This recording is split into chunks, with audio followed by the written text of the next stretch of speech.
Hello guys, welcome to Corbett learning.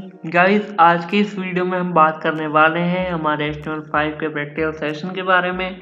इससे पहले हम कुछ वीडियोस को बेसिक समझाने के लिए बनाई थी। आपने उसको देखा और अपना प्यार दिया, उसके लिए बहुत बहुत धन्यवाद। आज से हम शुरू करने वाले हैं प्रैक्टिकल वीडियोस। तो इसमें हम जनरली सारा काम अपना ऑनलाइन करेंगे। मेक श्योर आपको ये वीडियो पसंद आएगी। अगर आपको वीडियो बिल्कुल पसंद आ रही है, हमारे पुराना काम पसंद आ रहा है, तो हमारे इस चैनल को सब्सक्राइब कीजिए। हम कोशिश करेंगे कि ऐसे ही वीडियोस और अलग अलग कोर्सेज की वीडियोस हम आपको मुहैया करवा पाएँ। तो आज की वीडियो को शुरू करते हैं। Let's get started.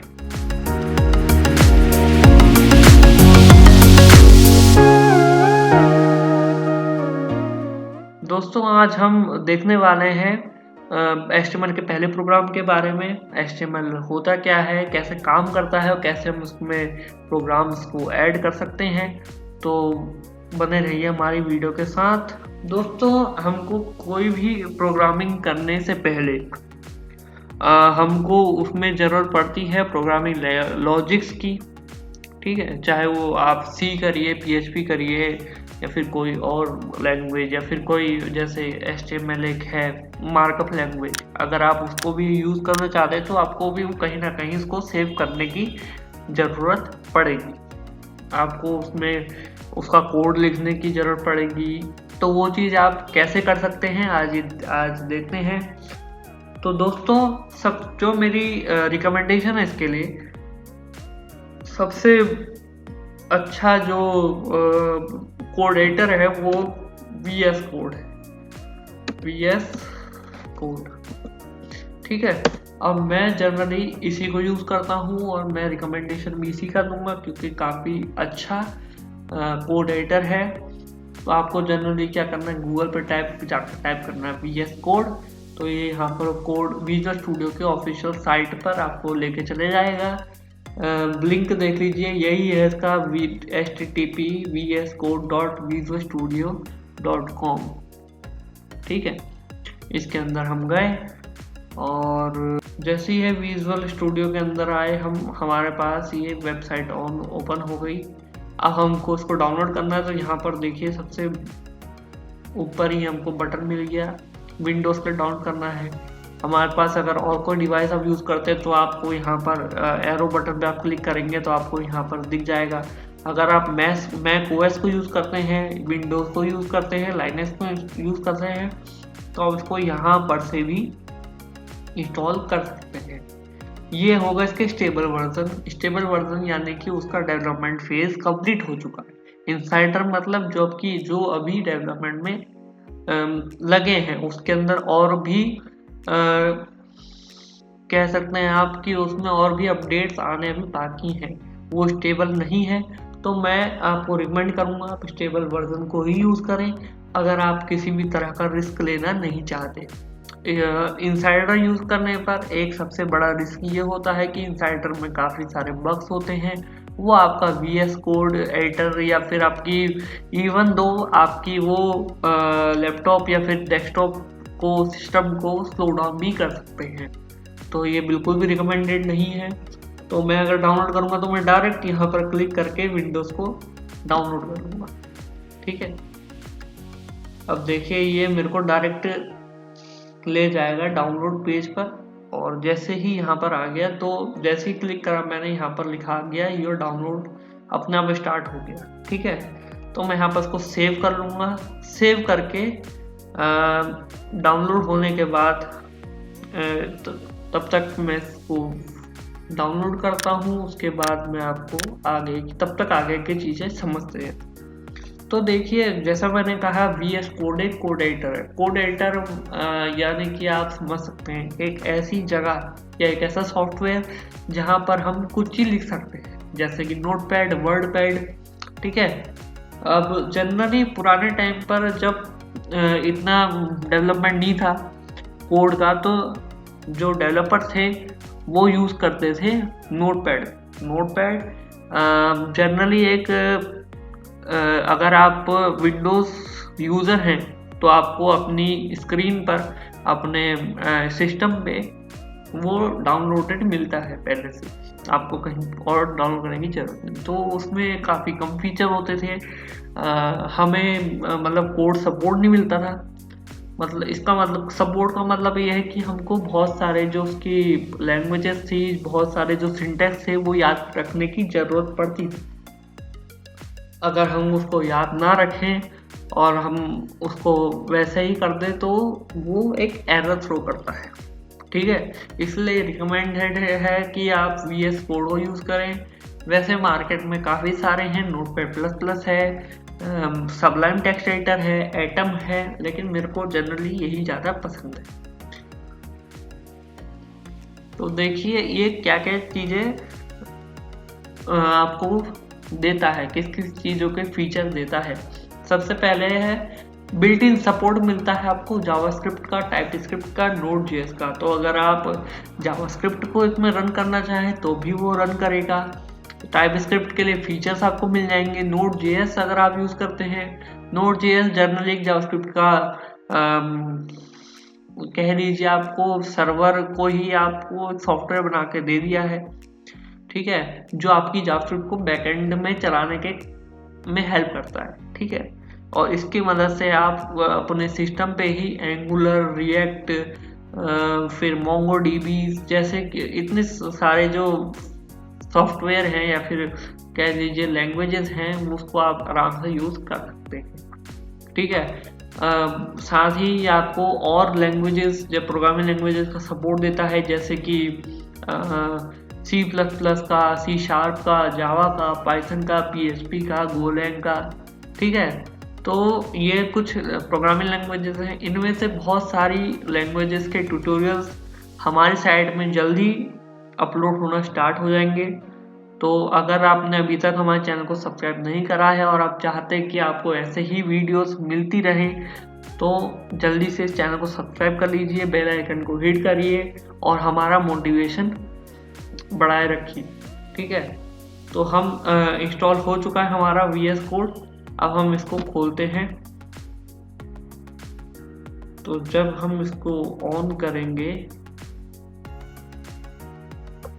यहाँ पर हमको एक एरर थ्रो करने लग गया है और इस एरर में कह रहा है कि आपका VS कोड पहले से ही खुला हुआ है। अगर आपको इंस्टॉल करना है तो उसको क्लोज करिए और तब ओके करिए, ठीक है।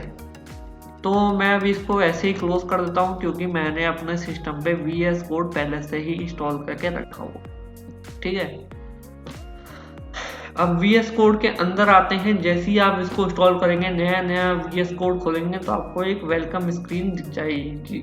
इस वेलकम स्क्रीन पर यहाँ पर कुछ स्टार्ट के फंक्शंस होंगे, जैसे कि नई फाइल बनानी है, कुछ फाइल ओपन करनी है, फोल्डर ओपन करना है। उसके नीचे हमारे रिसेंट आ गया जो भी काम हमने VS कोड के अंदर करा हुआ है। जैसे मैंने कुछ प्रोजेक्ट पहले से बनाए हुए हैं तो ये VS कोड के अंदर पहले से ही दिख जाते हैं फॉर क्विक एक्सेस। अगर हम उसको जल्दी जल्दी एक्सेस करना चाहें तो हम वहाँ से एक्सेस कर सकते हैं।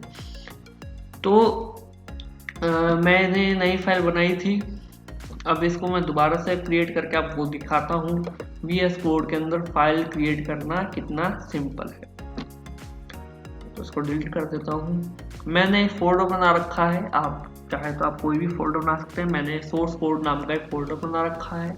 अब मैं उसके अंदर गया, देखिए जैसे ही मैं इसमें होवर करूंगा मेरे को यहाँ पर कुछ आइकन दिखते हैं। ये फाइल प्लस का, तो यहाँ पर होवर करते ही आ गया नई फाइल। अगर वो फाइल बनानी हो तो हम इससे बना सकते हैं, फोल्डर बनाना हो तो हम यहाँ से बना सकते हैं। तो मैं यहाँ पे एक फोल्डर बनाता हूँ HTML नाम से, ठीक है, हमारा HTML5 के नाम से, ठीक है। तो हम HTML5 हम पढ़ रहे हैं तो HTML5 के नाम से फोल्डर बना देंगे। अब इस फोल्डर के अंदर मेरे को कुछ फाइल्स चाहिए जो फाइल मेरी ब्राउजर पे रन होगी। तो सबसे पहले मैं यहाँ पे फाइल बनाता हूँ इंडेक्स नाम की फाइल बना ली। अब इसका सिंटैक्स हम रखेंगे HTML, ठीक है। अब देखिए HTML की फाइल, तो जो करंट वर्जन यहाँ पर यूज हो रहा है उसके आइकन्स हमको यहाँ पर दिख रहे हैं।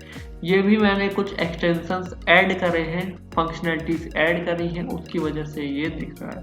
अगर आप ना भी ऐड करना चाहें तो आप नहीं कर सकते हैं, फिर भी आपका कोड में उसका कोई इफेक्ट नहीं रहेगा।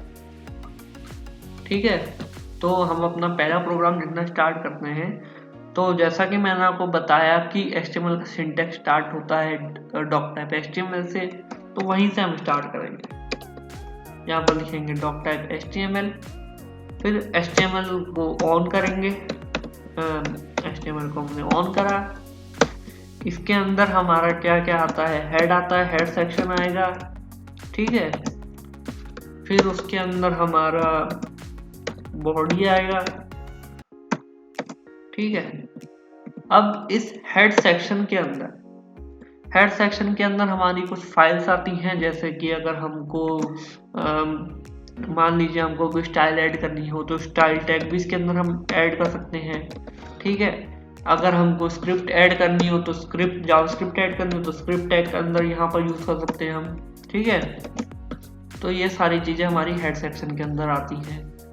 अगर हमको कोई टाइटल ऐड करना हो तो टाइटल कर सकते हैं। ठीक है, टाइटल ऐड कर सकते हैं। टाइटल मैं यहाँ पर डाल देता हूँ डॉक्यूमेंट नाम का, मैंने टाइटल डाल दिया। अब ये ऐड करने के बाद अब मैं यहाँ पर जाता हूँ, और अभी मैं स्टाइल और हम स्क्रिप्ट नहीं ऐड करेंगे। जब हम जावास्क्रिप्ट और CSS वगैरह को पढ़ेंगे तब इसको हम देखेंगे कैसे होता है। ठीक है, टाइटल डाल दिया हमने डॉक्यूमेंट नाम का, और हमें बनाना है हमारा पहला प्रोग्राम। ठीक है, तो प्रोग्राम के अंदर हम एक सिंटैक्स देखते हैं, हमारा P नाम का एक सिंटैक्स है, पैराग्राफ। अब जनरली हम 2 लाइन लिखते हैं तो पैराग्राफ में लिखेंगे। तो यहाँ पर मैं लिखता हूँ this is our first program. ठीक है, अब इसको मैं सेव कर देता हूँ। अब कॉपी पाथ करेंगे और हम अपने ब्राउजर पे जा कर के यहाँ पर इस फाइल को चलाएंगे। देखिए, this is our first program. जो भी चीज हम बॉडी के अंदर लिखते हैं वो चीज हमको अपनी डिस्प्ले स्क्रीन में विजिबल होती है। ठीक है, अगर मैं यहाँ पर जा करके ये VS कोड के अंदर जा करके अगर मैं इसको चेंज करता हूँ, फर्स्ट कोड लिखता हूँ, तो ये कोड हमारा यहाँ पर सेव करके यहाँ पर जाकर फिर इस ब्राउज़र को रिफ्रेश करूँगा। देखिए यहाँ पर हमारा कोड आ गया। ठीक है, और जितनी भी फाइल हम हेडर के अंदर डालेंगे वो फाइल हमको रेंडर नहीं होती सिवाय टाइटल के। और टाइटल हमारा कहाँ रेंडर होता है, जो हमारा ब्राउज़र की जो टैब होती है उसका जो नाम होगा वो ये टाइटल रिफ्लेक्ट करेगा। जैसे कि मैंने यहाँ पर डॉक्यूमेंट लिखा था, डॉक्यूमेंट यहाँ पर आ गया। ठीक है, अब जैसे कि यहाँ पर मैं डॉक्यूमेंट को चेंज करके हमारा HTML कोड कर दूँ, तो HTML कोड हमारा जैसे सेव करूँगा मैं, ये यहाँ पर रिफ्लेक्ट हो जाएगा। ठीक है, देखा आपने। तो अब हुआ क्या, अब मैं आपको HTML मतलब VS कोड यूज करने का रिकमेंडेशन क्यों दे रहा हूँ, तो मैं इसलिए दे रहा हूँ ताकि हमारा टाइम बचे, हमारा एनर्जी वेस्ट ना हो, हमें टैग्स याद करने की जरूरत ना पड़े। तो उसके लिए हमारे को अब मैं आपको बताऊंगा कि फीचर का फायदा क्या है। जो हमारा VS कोड है वो क्या लैंग्वेज फीचर हमको प्रोवाइड कराता है, उसका फायदा क्या है। तो अगर मेरे को यहाँ पर HTML लिखना है तो मेरे को यहाँ पर वो सजेशन दे रहा है HTML5 की ऑटोमेटिक सजेशन। तो मैं यहाँ पर क्लिक करता हूँ तो ये एक टेम्पलेट बनाई टेम्पलेट मेरे को यहाँ पर बना करके दे देता है। और यही सेम सिंटैक्स हमारा पिछली जो प्रोग्राम हमने लिखा था उसमें भी था। ठीक है, तो उसमें मेरा क्या, मैंने सिर्फ एक लाइन कुछ वर्ड्स ही टाइप करे, कैरेक्टर ही टाइप करे, और मेरा पूरा 10 या 12 लाइन का कोड हमारा आ गया। हमको यहाँ पर हेड टैग लिखने की जरूरत नहीं पड़ी। बॉडी टैग के अंदर मैं यहाँ पर अब सिर्फ पैराग्राफ लिखूंगा, और पैराग्राफ के अंदर भी अब आप ये नोटिस कर रहे होंगे कि मैंने जैसे ही P टैग को स्टार्ट करा वो ऑटोमेटिकली हमारा ऑन हो गया। जैसे कि मैं यहाँ पर लिखूंगा H1 हेडिंग दूंगा, तो जैसे ही मैंने इसको करा क्लोज, वैसे ही इसका क्लोजिंग टैग भी ऑटोमेटिकली हमारे सामने। अब मान लीजिए मेरे को यहाँ पर कुछ लिखना है, पैराग्राफ बनाना है, तो मैं यहाँ पर लिखूंगा पी टैग के अंदर, और यहाँ पर लिखा मैंने दिस इज अवर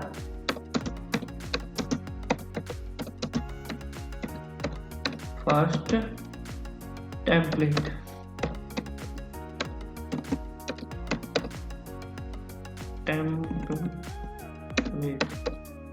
ठीक है। जैसे ही मैंने इसको करा सेव और ब्राउजर पे जा करके मैंने इसको करा रिफ्रेश, तो देखिए हमारा यहाँ पर डॉक्यूमेंट जो पेज का टाइटल है वो डॉक्यूमेंट सेट हो गया, और हमारा यहाँ बॉडी टैग में आ गया फर्स्ट टेम्पलेट। अगर आप किसी ब्राउजर में हैं और आपको उस जो पेज आपने खोला है उसका आपको सिंटैक्स जानना है, तो आप सिंपली अपने कीबोर्ड से टाइप करेंगे Ctrl+U, तो आपको इसका पूरा का पूरा कोड स्ट्रक्चर यहाँ पर दिख गया। देखिए ये सेम वही कोड है जो हमारा VS कोड में हमने अभी लिखा है। ठीक है, तो हमारा ब्राउजर ने हमको ये रेंडर करके दे दिया कि ये टेम्पलेट इसकी ऐसे। तो दोस्तों कमेंट सेक्शन में आप हमको जरूर बताइएगा कि आपको ये वीडियो कैसी लगी। आज की वीडियो के लिए बस इतना ही। अगर आपको वीडियो पसंद आई हो तो वीडियो को लाइक कीजिए। अगर आप इस चैनल पे नए हैं तो वीडियो को सब्सक्राइब कीजिए और बने रहिए हमारे इस चैनल के साथ। धन्यवाद।